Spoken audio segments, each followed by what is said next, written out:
I Don't you stood look 7 lovely in months that apron, pregnant Sarah? at my husband's Christmas party, To the help. watching his mistress hand me a mop in front of 400 guests.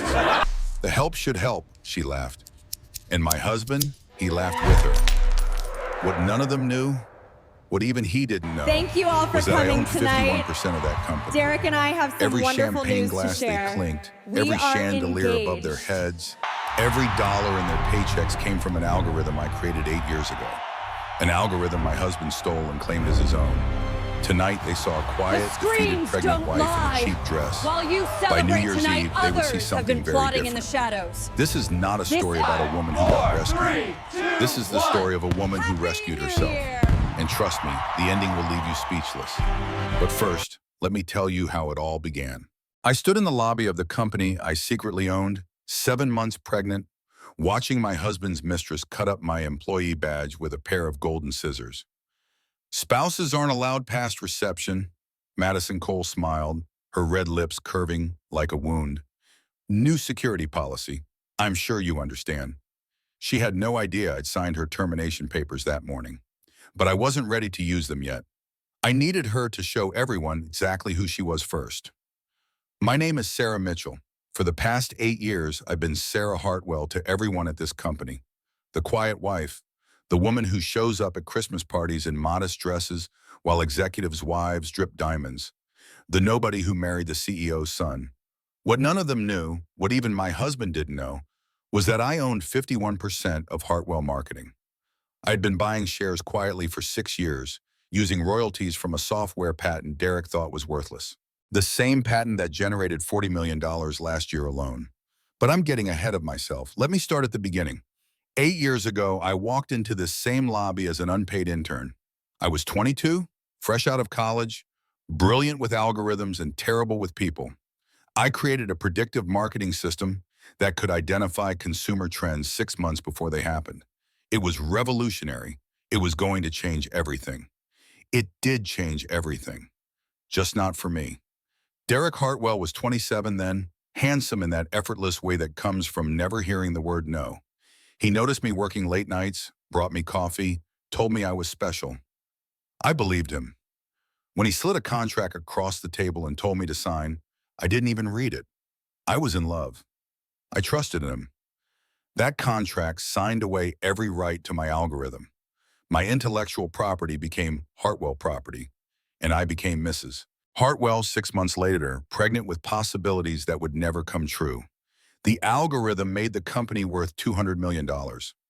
Derek became CEO when his father stepped back. I became the woman who organized his calendar and smiled at company events. For years, I told myself it was enough. I had a comfortable life, a handsome husband, a beautiful home. Then I got pregnant again, after years of trying, and everything changed. Here's something I learned early in my career, and I want you to remember this if nothing else. Always keep records. Every email, every document, every idea you contribute, save it somewhere they can't access. I started a folder called Insurance on day 1 of my internship. 8 years later, that folder was worth $200 million. When Derek started coming home smelling like someone else's perfume, I didn't cry. I didn't confront him. I started buying shares.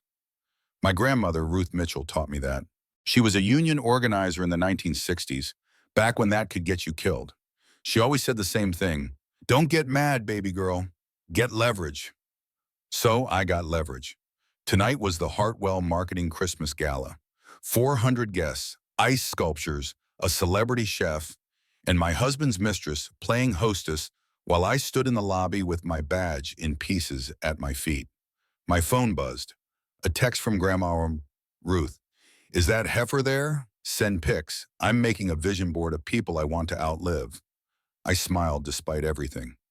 At 78, my grandmother was the only person who knew the full truth. She'd helped me plan every move for the past 3 years. She just cut up my badge, I texted back. Perfect. Let her feel powerful. Comfortable people get sloppy. Madison was watching me, waiting for a reaction. Tears, maybe. Anger. Something she could use against me. I gave her nothing. You're right, I said calmly. I should probably wait for Derek to escort me in. After all, it's his party. Her eye twitched. That wasn't the response she wanted. It's the company's party, she corrected. I organized the whole thing. 3 months of work. How impressive. I'm sure Derek appreciates your dedication. The word hung between us. We both knew what kind of dedication I meant. Before she could respond, the elevator doors opened and Derek stepped out. My husband, the father of my unborn child, the man who had been sleeping with his assistant for the past 11 months. He was wearing a new tuxedo I'd never seen, custom navy velvet, perfectly tailored. His hair was slicked back, and on his wrist was a watch that cost more than most people make in a year. Company expense, no doubt. He saw me and his face went through several emotions. Surprise, annoyance, something that might have been guilt, quickly smothered. Sarah, he walked over, not quite meeting my eyes. I thought you were staying home tonight. The doctor said rest. The doctor said light activity is fine. I wanted to support you. He glanced at Madison, then back at me. You didn't need to do that. I'm your wife, Derek. It's your company's biggest event. Where else would I be?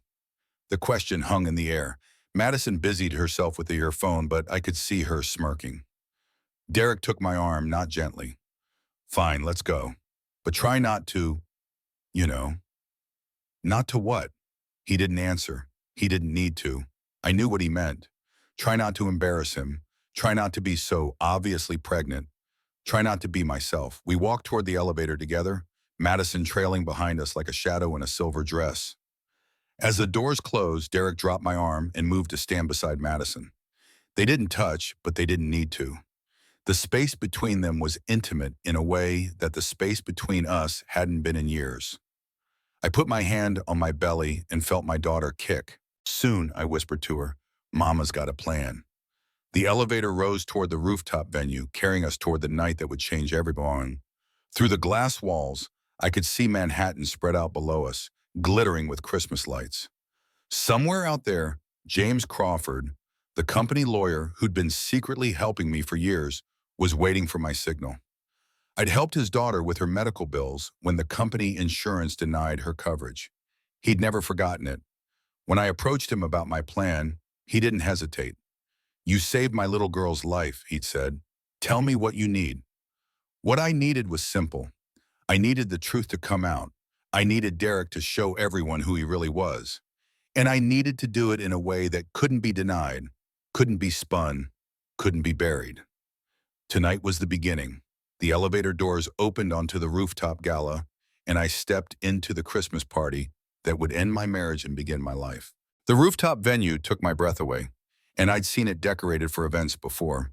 But this year, they'd outdone themselves with my husband's money. Our money, technically. My money, if we're being honest. A 40-foot Christmas tree dominated the center of the space, its branches heavy with crystal ornaments that caught the light like frozen tears. Real pine scent mixed with expensive perfume and champagne. The Manhattan skyline provided a backdrop that no interior designer could match. 400 guests mingled in designer gowns and custom tuxedos. Waiters in white gloves circulated with champagne and hors d'oeuvres. A string quartet played classical carols, their music floating through the cold December air. Heat lamps created warm pockets throughout the venue, and I gravitated toward one, my simple navy dress suddenly feeling more inadequate than ever. I'd chosen this dress deliberately. Not shabby, but understated. Dignified, but not competitive. I wanted to see what Derek would do when I wasn't trying to impress anyone. Now I knew. He'd already disappeared into a cluster of executives. Madison at his elbow, leaving me standing alone by a heat lamp like a piece of unwanted furniture. A waiter approached with a tray of champagne. Sparkling water, ma'am? I took the glass gratefully. Thank you. He nodded and moved on, one of the only people who had acknowledged my existence in the 5 minutes since I'd arrived. I found an empty high-top table near the edge of the venue and claimed it, watching the party unfold around me. From here, I could see Derek working the room. He was good at it, I had to admit. Charming, confident, the kind of man who made everyone feel like they were the most important person in the room. It was all an act, of course. I'd watched him practice his expressions in the mirror, rehearse his handshakes, memorize personal details about executives so he could ask about their children by name. Nothing about Derek was genuine. Everything was calculated. I used to think that made him smart. Now I knew it just made him dangerous. Madison appeared at his side, touching his arm as she whispered something in his ear. He laughed, and the sound carried across the venue. Several people glanced at me, then quickly away. They knew. Of course they knew. The whole company probably knew about Derek and Madison. I was the only one who was supposed to pretend she didn't see it. My phone buzzed. Another text from Grandma Ruth. "How's the party? Is that woman still alive?" Disappointing. I had my obituary joke ready. "Grandma, you can't joke about that. At my age, I can joke about whatever I want. I'm 78. What are they going to do? Ground me?" I was still smiling when Madison materialized in front of my table, a champagne flute in one hand and a predatory gleam in her eye. "Sarah." She said my name like it tasted bad. "So glad you could make it. Feeling okay? You look tired." "I'm fine, thank you. The venue looks beautiful. You did a wonderful job." "Didn't I?" She preened, running a hand over her silver sequin dress. 3 months of work. Derek gave me complete creative control. How generous of him. He knows talent when he sees it. Her eyes dropped to my belly. Some women contribute other things, but I prefer to use my brain. I felt the sting of her words but didn't let it show. Instead, I smiled. I completely understand. Everyone has different strengths. Madison's smirk faltered. She'd been expecting a reaction, something she could use against me. "You know what I've always wondered about you, Sarah? How did you end up with someone like Derek? I mean, no offense, but you're so ordinary, and he's—" She gestured toward my husband, who was laughing with a group of executives. "He's extraordinary." Here's what I wanted to say. I ended up with Derek because I was 22 and naive, and I believed him when he said he loved me. I ended up with Derek because he saw my potential and wanted to own it.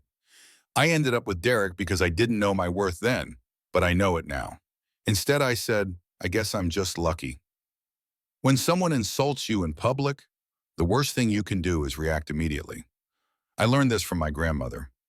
"Let them talk," she always said. "Loud people are just confessing. Listen, remember, and wait." So I smiled and watched Madison's eye twitch because she couldn't break me. Derek finally made his way over, drink in hand. "There you are. I've been looking for you." No, he hadn't. I'd been watching him the entire time. "I'm right here," I said, just admiring Madison's work. "The venue is stunning." Derek glanced around like he was seeing it for the first time.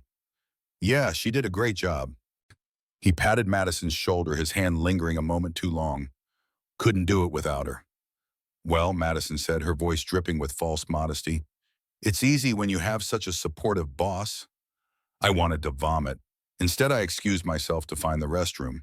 The bathroom was mercifully empty. I stood in front of the mirror, hands on the marble counter, staring at my reflection.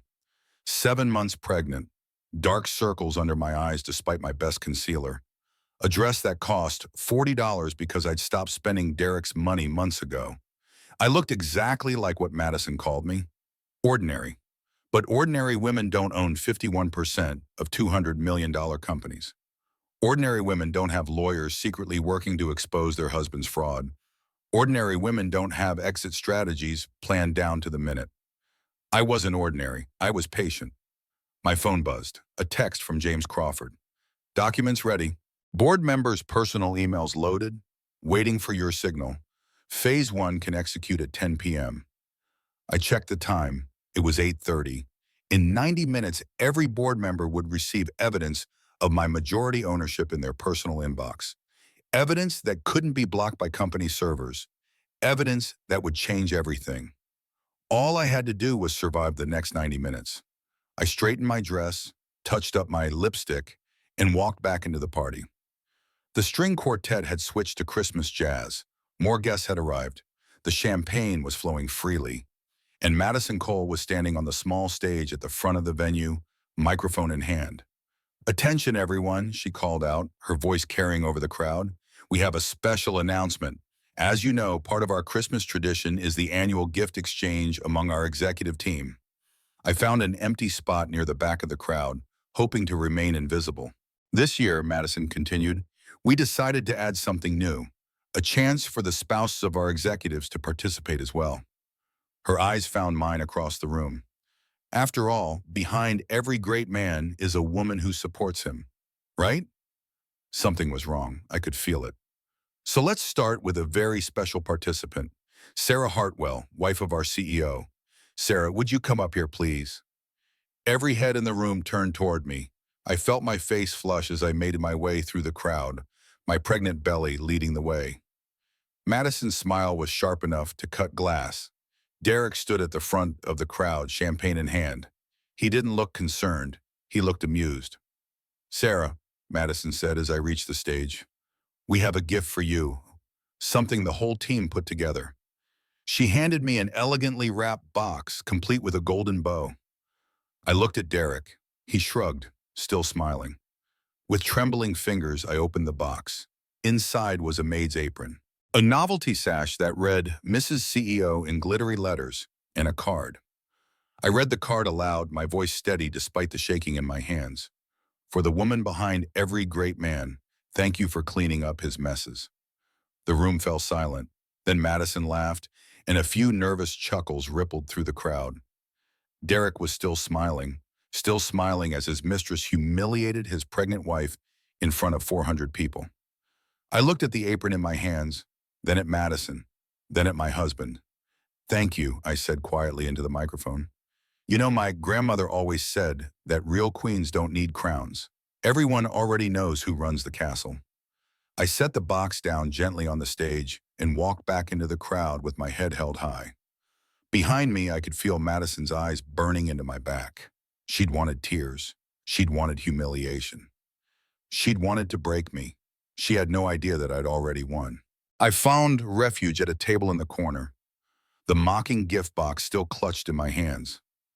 My face felt hot, but I refused to let any tears fall. Not here, not in front of them. From across the room, I could hear Madison's laughter, high and bright like breaking glass. She was telling the story to a group of executives, no doubt embellishing my reaction. A hand touched my shoulder gently. I looked up to find James Crawford standing beside me, his expression carefully neutral. Mrs. Hartwell, he said formally, loudly enough for nearby ears to hear. I wanted to thank you for attending tonight. The venue looks wonderful. Then quieter. Are you okay? I nodded, not trusting my voice. He sat down across from me, adjusting his glasses. Phase 1 is still set for 10. Are you sure you want to proceed? Yes, my voice came out stronger than I expected. Nothing has changed. Everything has changed, he said softly. She just publicly humiliated you. The board members saw it. Everyone saw it. Good, I met his eyes. Now they'll all remember this moment when the truth comes out. They'll remember how they laughed while a pregnant woman was mocked. They'll remember choosing the wrong side. James's eyebrows rose. You planned this. I knew something like this would happen. Madison can't help herself. She sees me as competition, even though I've never competed with her for anything. You're competing for Derek, I laughed, and it sounded hollow even to my own ears. No, I stopped competing for Derek a long time ago. Madison won that prize. She just doesn't know yet that it's worthless. A waiter approached with fresh, sparkling water, and I took a moment to compose myself. The baby was kicking again, restless with my stress. Easy, I murmured, rubbing my belly. We're almost there. James excused himself to maintain appearances, leaving me alone at my corner table. I watched the party continue without me, an outsider at my own husband's event. Derek had moved to a new cluster of guests, Madison still orbiting around him like a satellite. Every few minutes she would touch him, his arm, his shoulder, his back, small touches that added up to a public declaration. She wasn't even trying to hide it anymore. I checked my phone. 9:15, 45 minutes until phase 1. A woman approached my table. I recognized her as Patricia Williams, one of the few female vice presidents at Hartwell. She was older, maybe late 50s, with salt and pepper hair and a no-nonsense expression. May I? She gestured to the empty chair. Please. Patricia sat down with her own glass of champagne. That was cruel. What Madison did. Yes. And your husband just stood there. Yes, Patricia studied me for a long moment. You know what I remember about you, Sarah? I shook my head.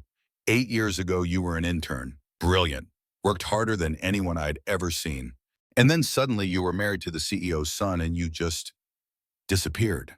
I didn't disappear. I'm right here. Are you? Patricia's eyes were sharp. Because the woman I remember wouldn't have taken that gift box without throwing it in Madison's face. Maybe I've learned patience. Or maybe you've learned something else. Patricia leaned closer. I've been in this industry for 30 years. I've seen a lot of women underestimated. I've been underestimated myself.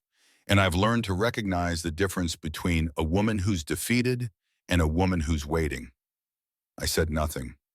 You're waiting for something long, Patricia said.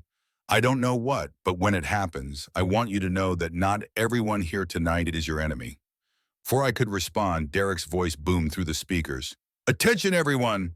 Time for the main gift exchange. Executives, please gather at the stage. Patricia stood, smoothing her dress. Think about what I said. She walked toward the stage, leaving me alone with her words. The gift exchange was a Hartwell tradition. Every year, the executive team exchanged expensive gifts in a show of corporate bonding and conspicuous consumption. Last year, Derek had given his CFO a Rolex. The year before, a weekend at a private resort. Tonight, the gifts were even more extravagant: a vintage wine collection, a signed first edition book, a piece of original artwork. And then it was Derek's turn to receive. Madison stepped forward with a large box wrapped in gold paper. This year's gift for our CEO comes from someone very special, she announced. Someone who truly understands what Derek needs. She handed him the box with a look that belonged in a bedroom, not a boardroom. Derek opened it with exaggerated surprise. Inside was a set of custom golf clubs, probably worth $20,000. His initials were engraved on each one. Madison, he said loud enough for everyone to hear. This is too much. Nothing is too much for you. They might as well have kissed in front of everyone. The message was clear. Madison wasn't just Derek's assistant. She was his partner in every way that mattered.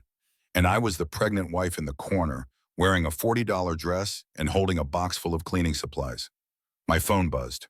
Grandma Ruth again. I'm watching the live stream. That woman just gave your husband golf clubs on your dime. Please tell me phase 1 includes her crying. I almost smiled. Patience, Grandma. I'm 78. I don't have patience. I have a bucket list and a bad attitude. I put my phone away as the gift exchange concluded. The party was shifting into its next phase. Dancing, more drinking, more networking. I needed air. The rooftop venue had a small outdoor terrace, heated by more lamps but still cold compared to the main space. I stepped outside, letting the December wind cool my burning cheeks. The city stretched out below me, millions of lights twinkling like earthbound stars. Somewhere down there, normal people were living normal lives. Families decorating Christmas trees, couples walking hand in hand, people who had no idea that 20 stories above them, a pregnant woman was planning to burn her life to the ground. I heard footsteps behind me and turned to find Derek standing in the doorway. There you are, he said, hands in his pockets. I've been looking for you. You need you? No, you haven't. He had the grace to look slightly ashamed. Okay, Madison told me where you went. She thought you might be upset. Did she? Derek moved to stand beside me, looking out at the city. For a moment, he almost looked like the man I'd married. Almost. Listen, about the gift thing, that was supposed to be a joke. Madison has a weird sense of humor. A joke? I let the word hang between us. Your assistant gave your pregnant wife cleaning supplies in front of 400 people. As a joke? It sounds bad when you say it like that. It sounds bad because it is bad, Derek. He sighed, running a hand through his carefully styled hair. Look, I know things have been difficult lately. The pregnancy, my schedule, everything, but this isn't the place for this conversation. When is the place for this conversation? Because every time I try to talk to you at home, you're on your phone or working late or sleeping in the guest room because you need better rest for work. I do need better rest. You need better rest because you're exhausting yourself with your assistant. The words hung in the cold air between us. Derek's face went still. I don't know what you think you know, but you're wrong. My Sarah, he stepped closer, his voice dropping to something that might have been menace or might have been desperation. You need to be very careful right now. You have a good life, a comfortable life. Don't throw it away because of suspicions. Oh, are you threatening me? I'm advising you. He straightened his lapels. This company is everything. My reputation is everything. If you start making accusations you can't prove, you'll end up with nothing. Do you understand? I looked at my husband, really looked at him for maybe the first time in years. I saw the cruelty behind the charm, the calculation behind the smile, the absolute certainty that he was untouchable. I understand perfectly, I said. I understand better than you know. His phone buzzed. He checked it, and his expression shifted. I have to go. Investor wants to talk. He started to walk away, then paused. Stay out of trouble, Sarah, for your own sake.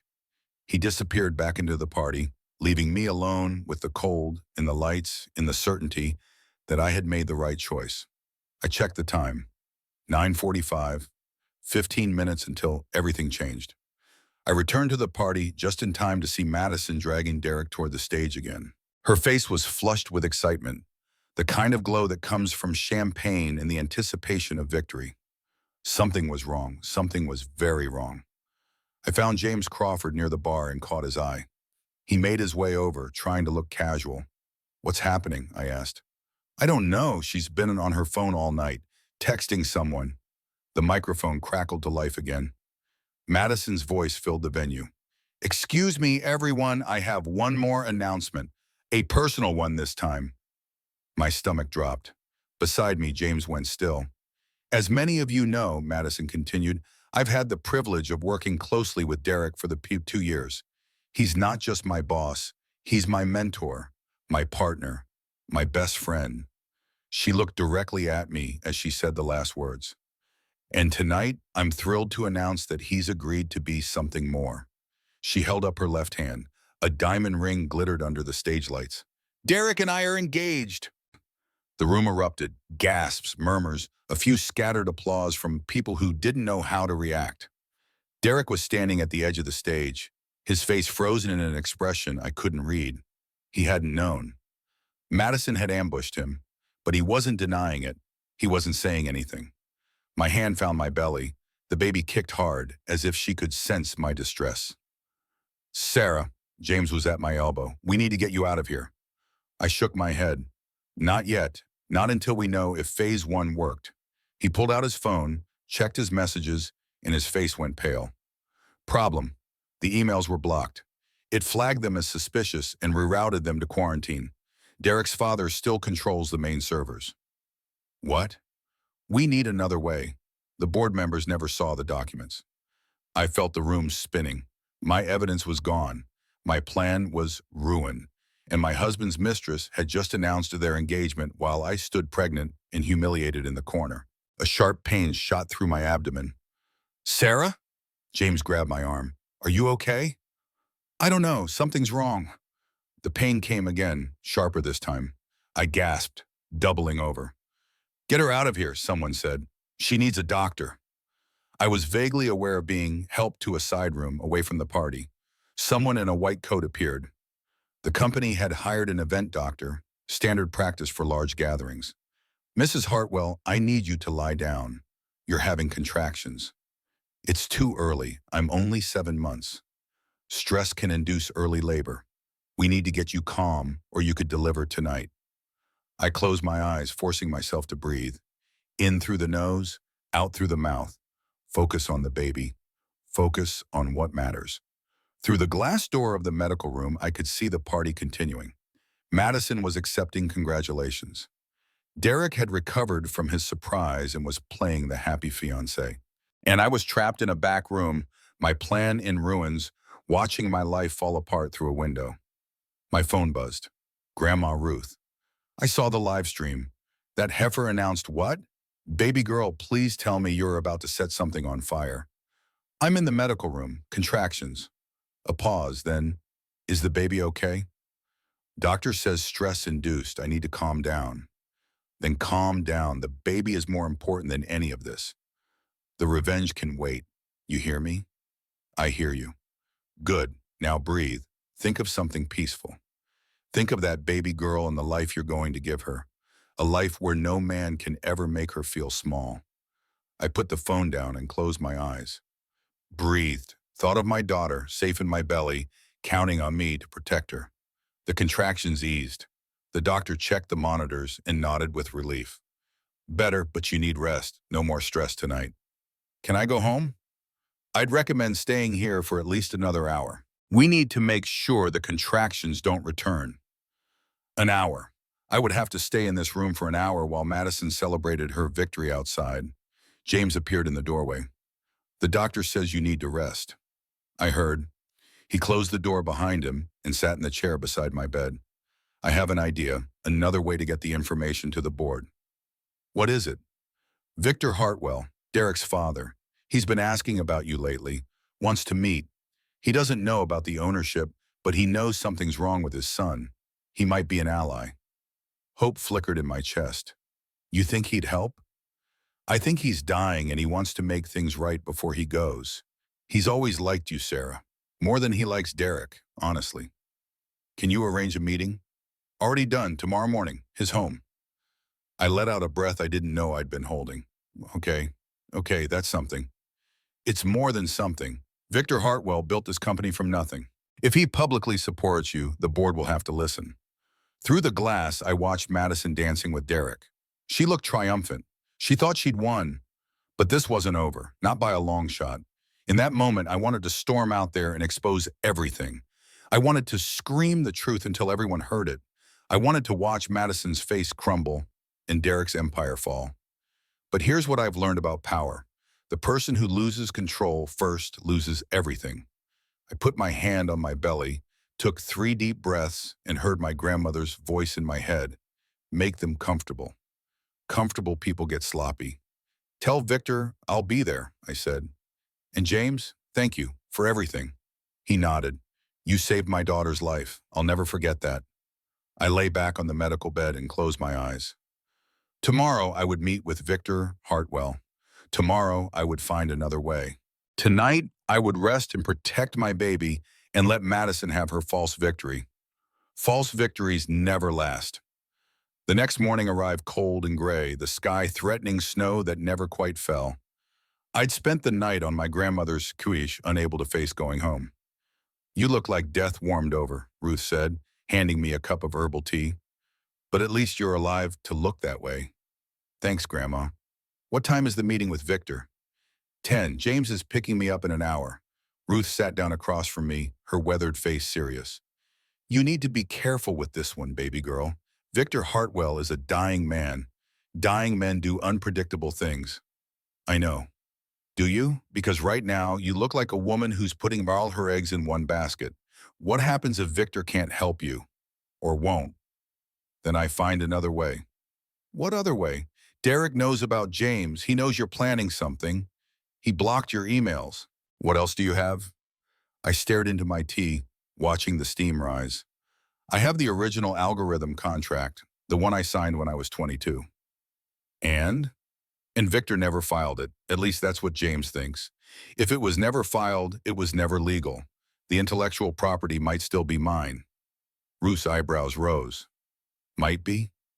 There's no way to know for sure without checking the patent office records. And I can't do that without tipping off Derek. So your whole plan depends on a dying old man and a piece of paper that may or may not exist. When she said it like that, it sounded hopeless. Maybe it was. What would you do? I asked. Ruth was quiet for a long moment. Then she leaned forward. Did I ever tell you about the textile strike of '62? You've mentioned it. We were losing. Company had everything. Cops, judges, newspapers. They could bury any story they wanted. We couldn't win their game. And so what did you do? We stopped trying to win their game. We changed the game entirely, made them play our game instead. I thought about that as James pulled up outside.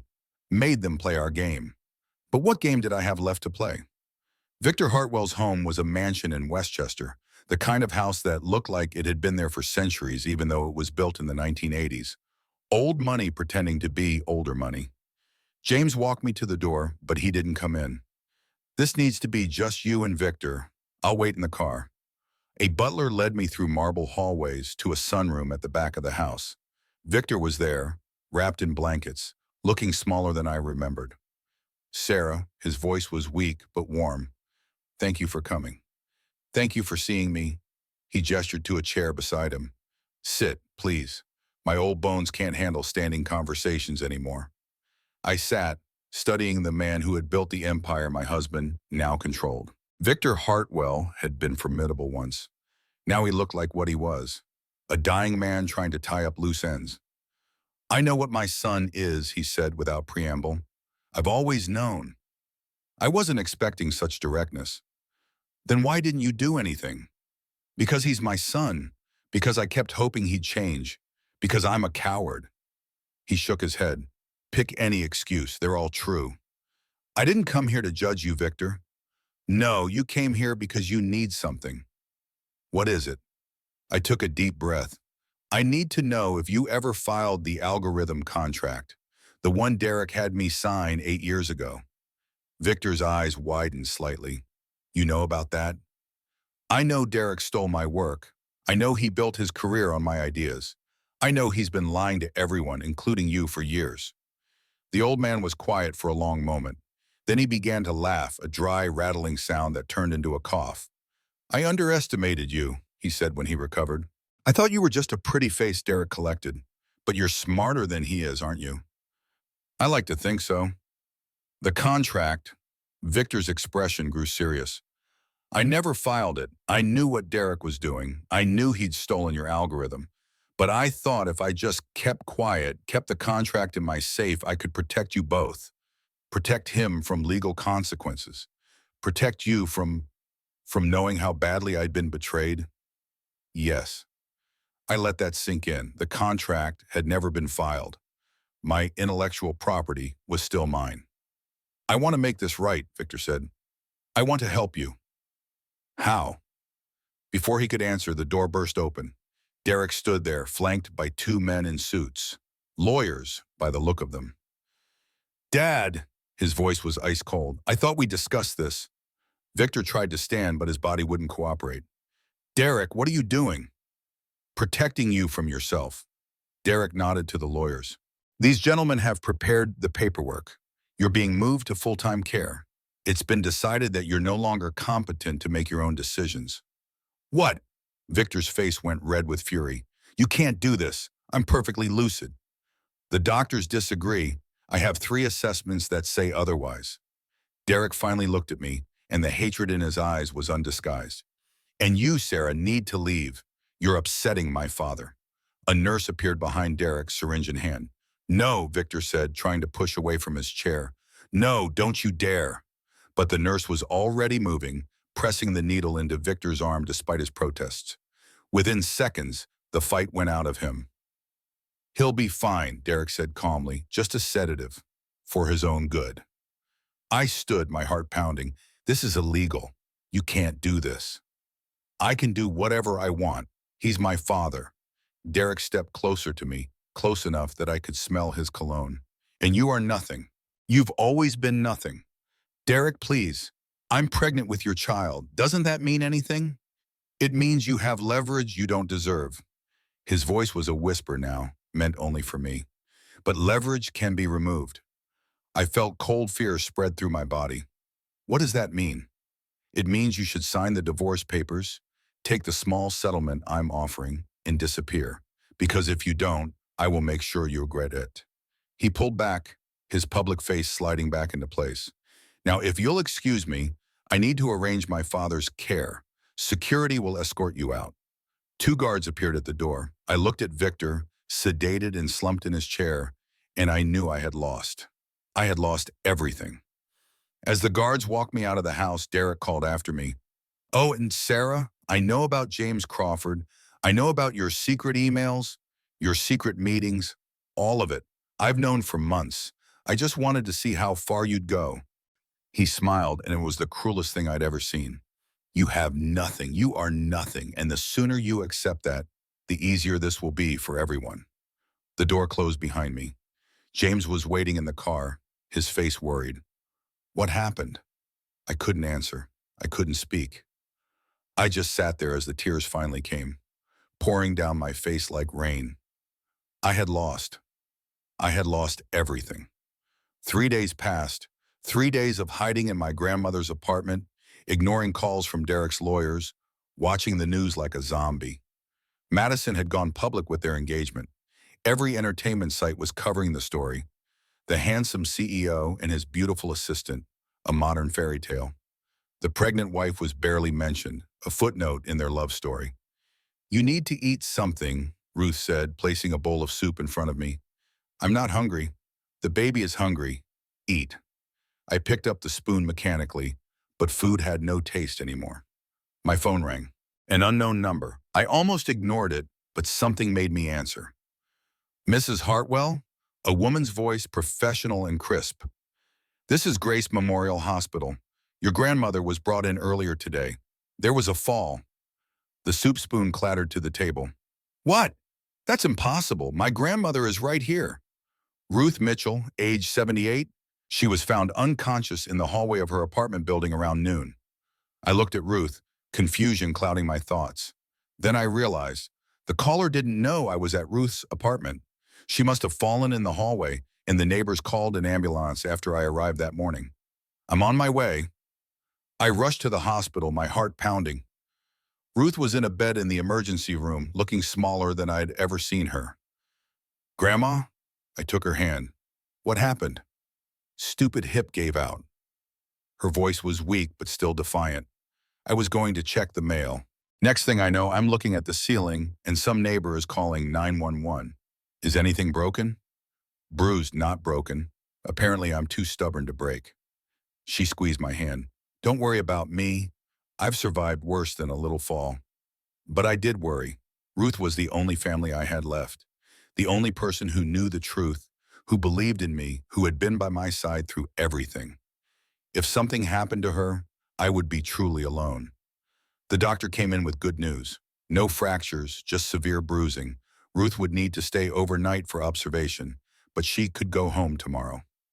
"You should get some rest," Ruth said as the nurse adjusted her IV. "You look worse than I do." "I'm fine." "You're not fine. You haven't been fine since that party." She fixed me with her sharp eyes. "What are you going to do, Sarah?" "I don't know." "That's not an answer." "It's the only answer I have." Ruth was quiet for a moment. Then she reached for my hand again. "When I was organizing strikes in the 60s, there was a moment when I wanted to give up too. We'd lost everything. The cops had broken up our picket line. Our leaders were in jail. The newspapers were calling us communists. I thought it was over." "What happened?" "My mama came to see me. She was old by then, old like I am now, and she said something I never forgot. She said, 'Baby, the night is always darkest before the dawn, but the dawn always comes. The only question is whether you'll be standing when it does.'" Tears welled in my eyes. "What if I can't stand, Grandma? What if I've got nothing left?" "You've got everything left. You've got that baby. You've got your brain. You've got the truth." She squeezed my hand with surprising strength. "And you've got me. I ain't dead yet." My phone buzzed, a text from James Crawford. "Victor is awake. The sedative wore off early. He's asking for you. But we have to move fast before Derek finds out." I showed the message to Ruth. Her eyes lit up. "Go," she said. "Go now. I'll be fine here." "But what if it's a trap?" "Then it's a trap, but you won't know until you walk into it. And you've never been the kind of woman who runs from a fight." I kissed her forehead and ran. James was waiting outside the hospital in his car. We drove to Victor's mansion in silence, watching for any sign of Derek or his lawyers. The butler let us in through the back entrance. Victor was in his bedroom, still weak from the sedation, but lucid.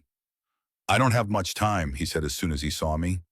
"They're coming back at 6 to move me to the care facility, but I needed to tell you something first." "What is it?"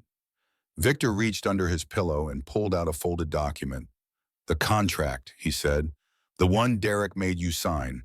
I've kept it all these years. And look at the bottom." I unfolded the paper with shaking hands.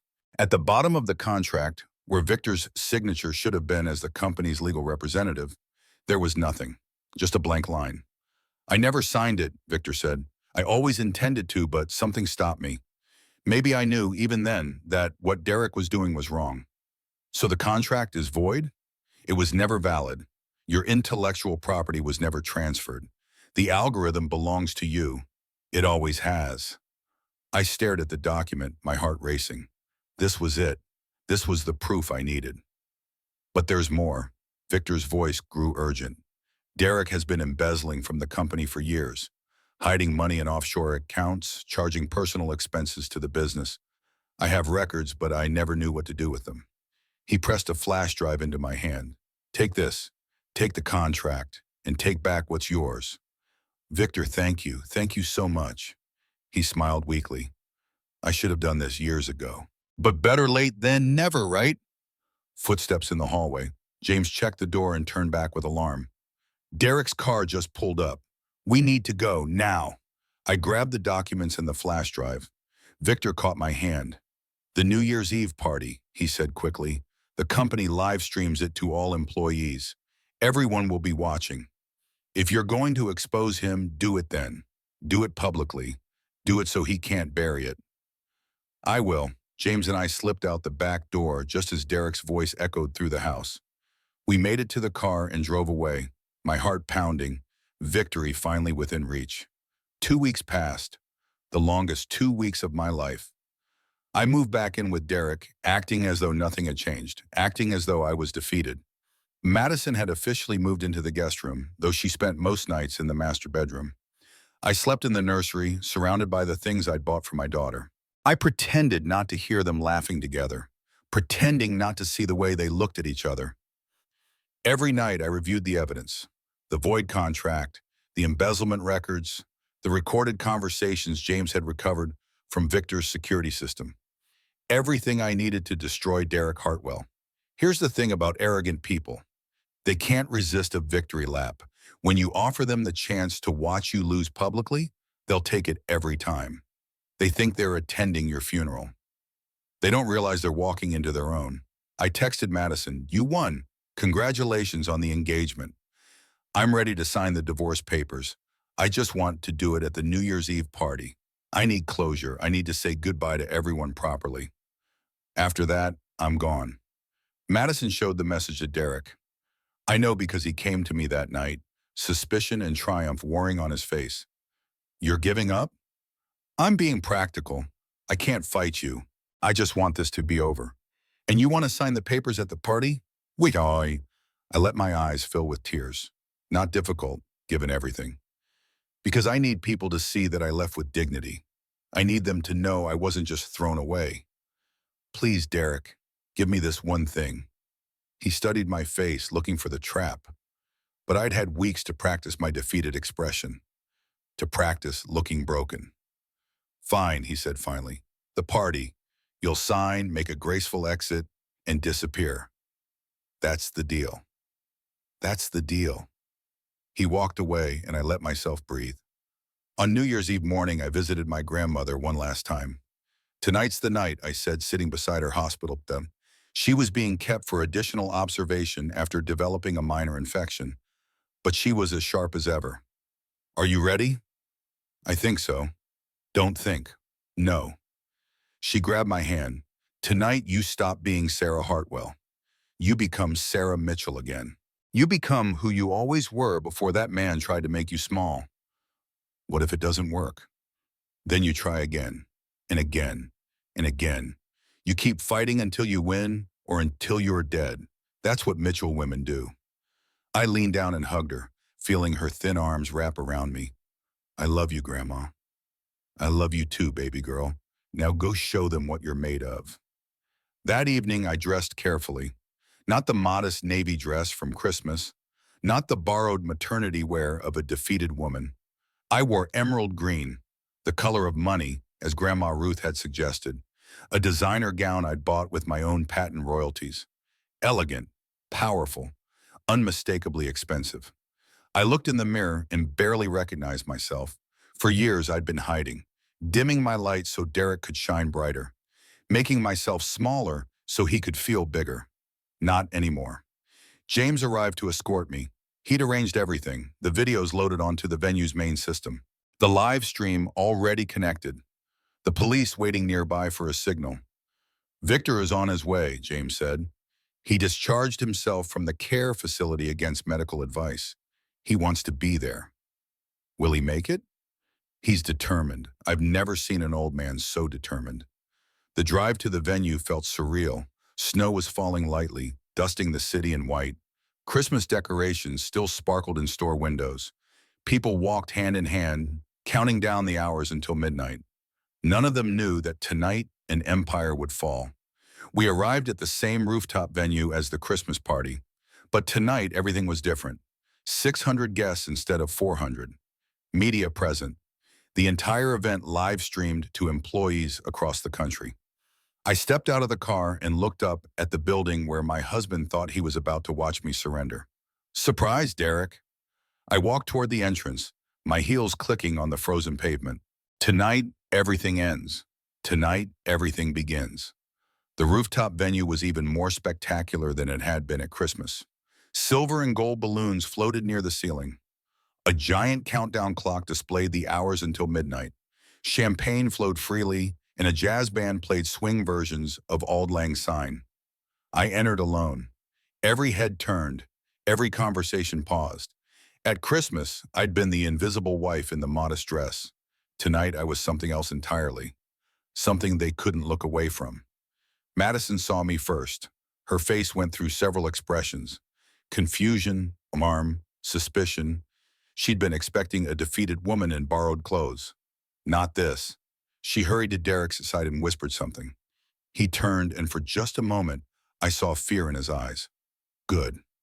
He recovered quickly, striding toward me with his public smile firmly in place. Sarah, you look different. Thank you.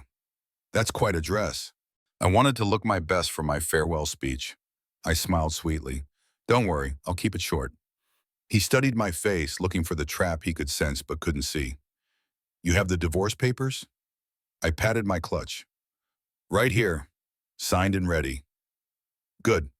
He relaxed slightly. We'll do it around 11. Give you time to say your goodbyes. Perfect.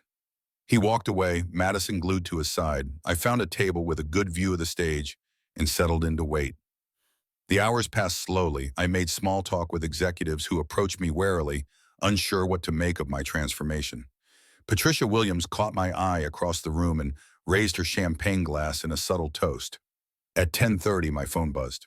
James, Victor just arrived. He's in position. Is he okay? Weak but determined, he insists on being part of this. I took a deep breath. It was almost time. At 10:45, Derek took the stage for his annual address. The crowd gathered, champagne in hand, ready for the countdown to the new year. Friends, colleagues, partners, Derek began, his voice smooth and confident. What a year it's been for Hartwell Marketing. Record profits, new clients, innovation at every turn. I thought about the algorithm that had made all of that possible.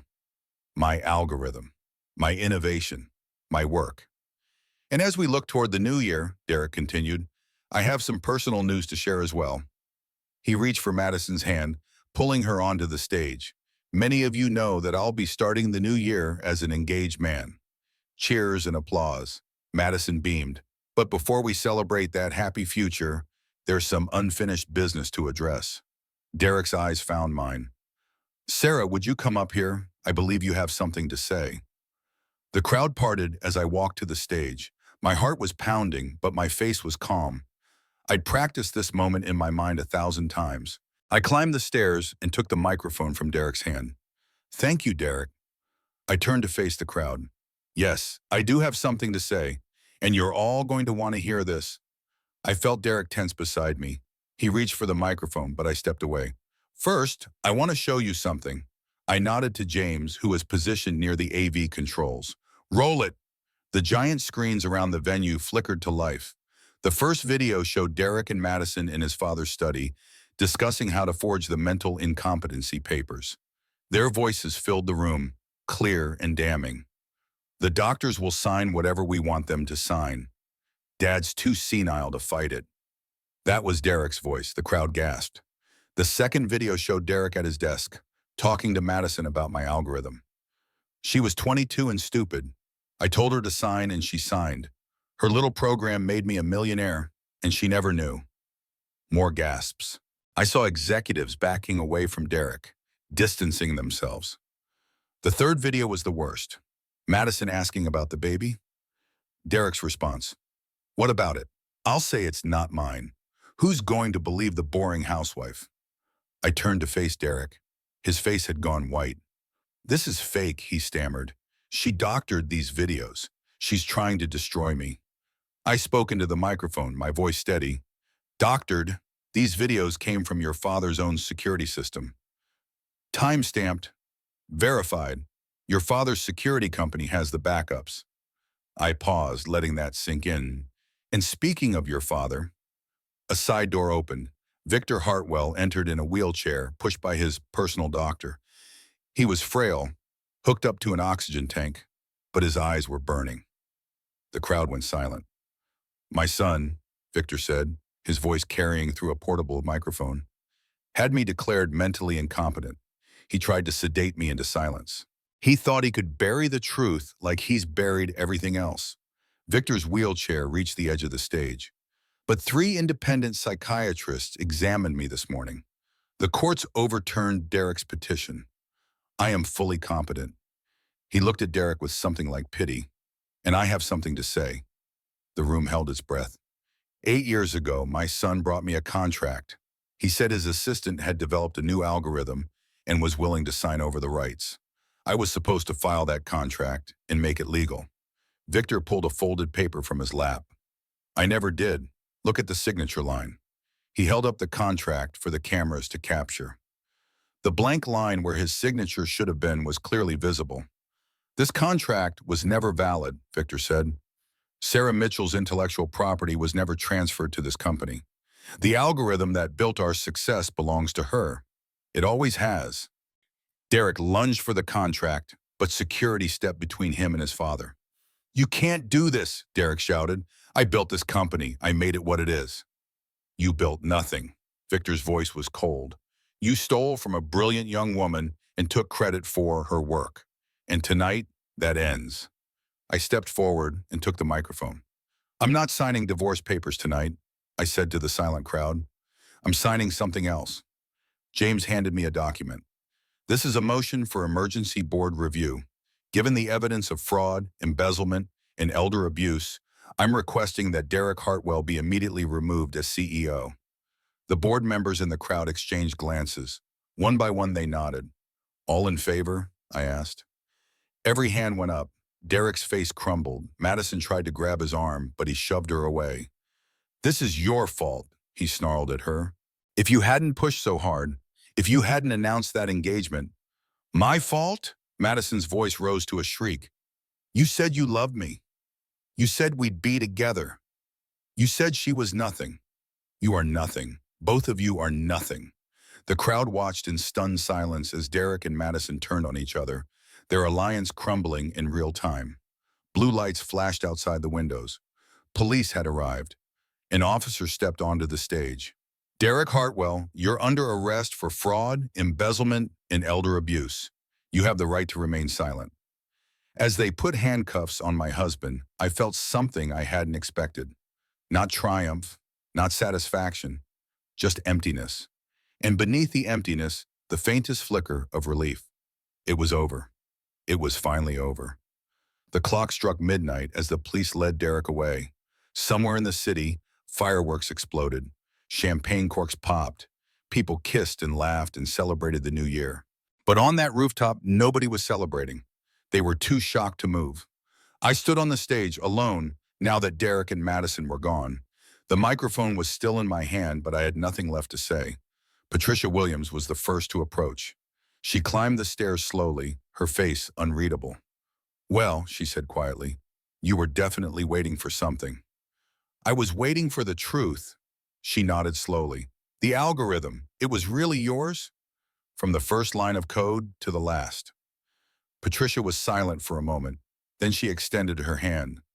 "I'm sorry I didn't see it sooner. I'm sorry none of us saw it." I shook her hand.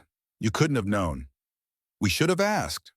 More people approached, board members, executives, employees who'd watched the drama unfold on the live stream.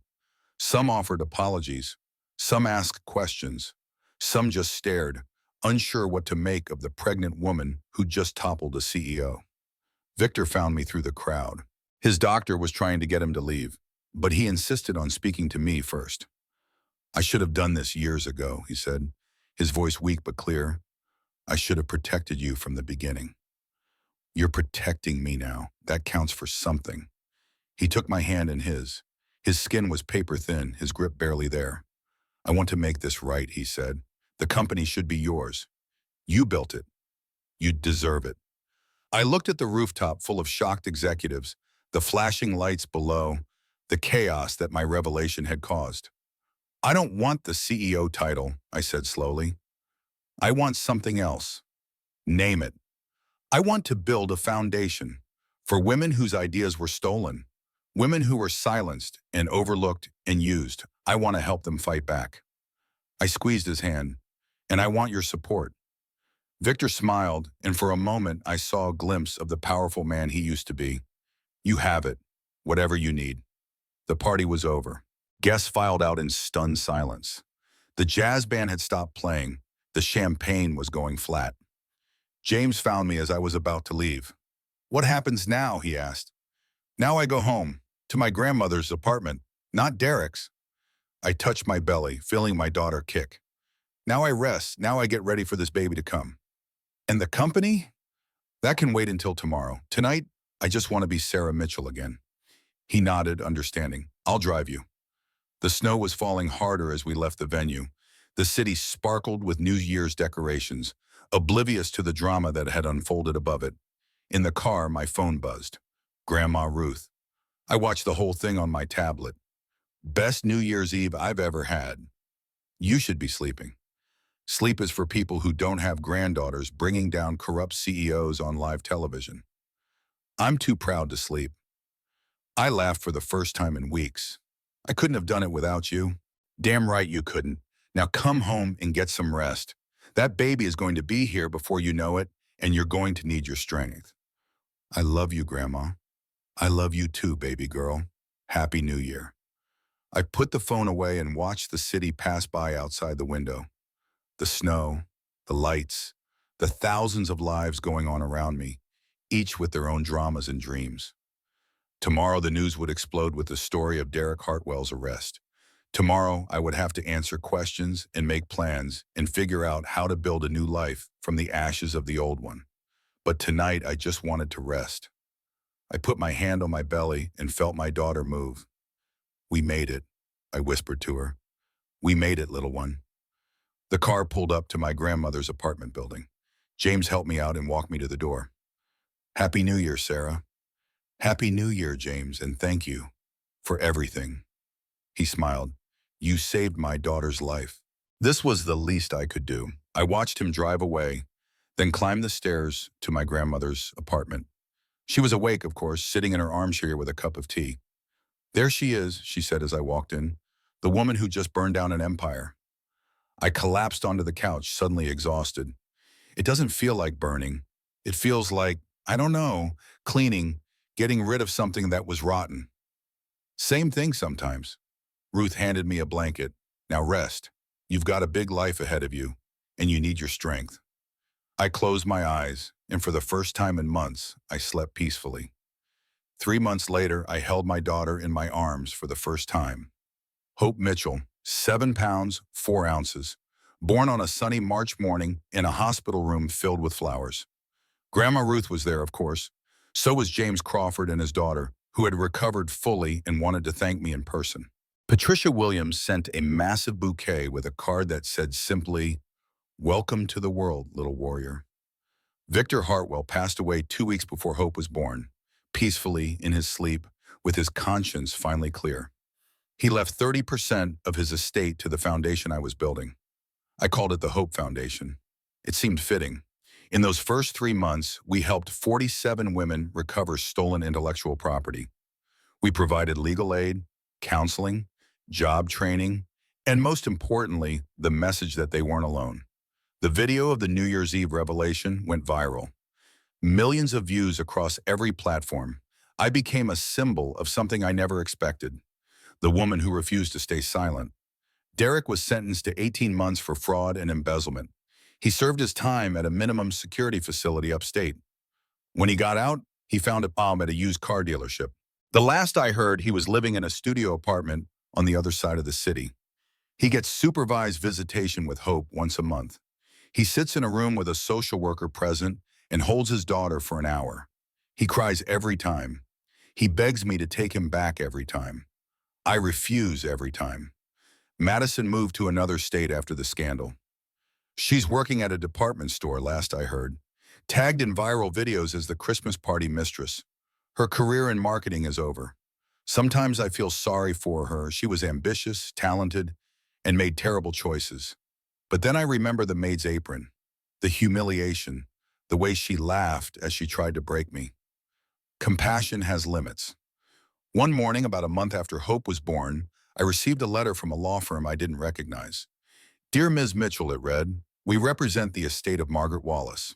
Our client, your biological mother, left instructions that upon your 33rd birthday, you would be informed of your inheritance. I read the letter 3 times before it sank in. I was adopted. My biological mother, a woman I never knew, had been one of the original investors in Hartwell Marketing. The money that built the empire came from her, from my bloodline. All those years, I'd been fighting for something that was already mine in ways I never imagined. There was more to the story, of course.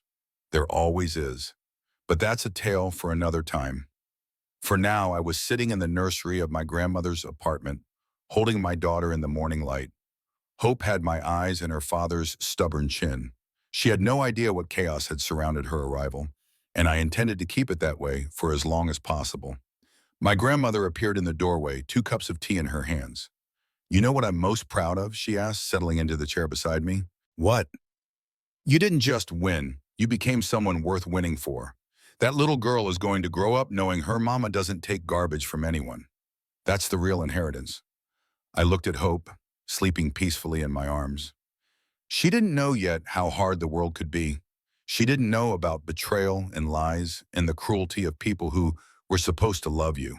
But she would learn something else first. She would learn about strength, about standing up for yourself, about knowing your worth, even when everyone around you was trying to make you feel worthless. She would learn that Mitchell women don't break. They bend, they adapt, they survive, and then they rise. If you're listening to this and you're in a situation like mine, where someone is making you feel small, stealing your work, your joy, your sense of self, I want you to know something. You are not stuck. You are not powerless. Start documenting, start building your case, start preparing your exit. And when the moment comes, don't just leave. Make sure they can never do it to anyone else. That's not revenge. That's justice. The sun was rising higher now, filling the nursery with golden light. Somewhere outside, the city was waking up. Cars honking, people rushing, life going on.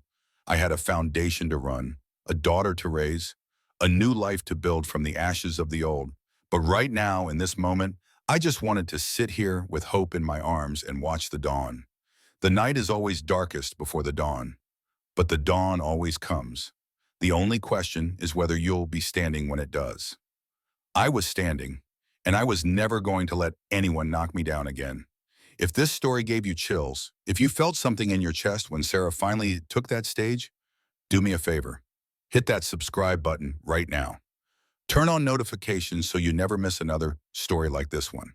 Drop a comment below. Tell me, would you have waited like Sarah did? Or would you have exposed him sooner? I want to hear your thoughts. And if you know someone who needs to hear this tonight, someone who's forgotten their worth, someone who's being made to feel small, share this story with them. Sometimes we all need a reminder that we're stronger than we think. Remember, your value doesn't decrease based on someone's inability to see your worth. I'll see you in the next story.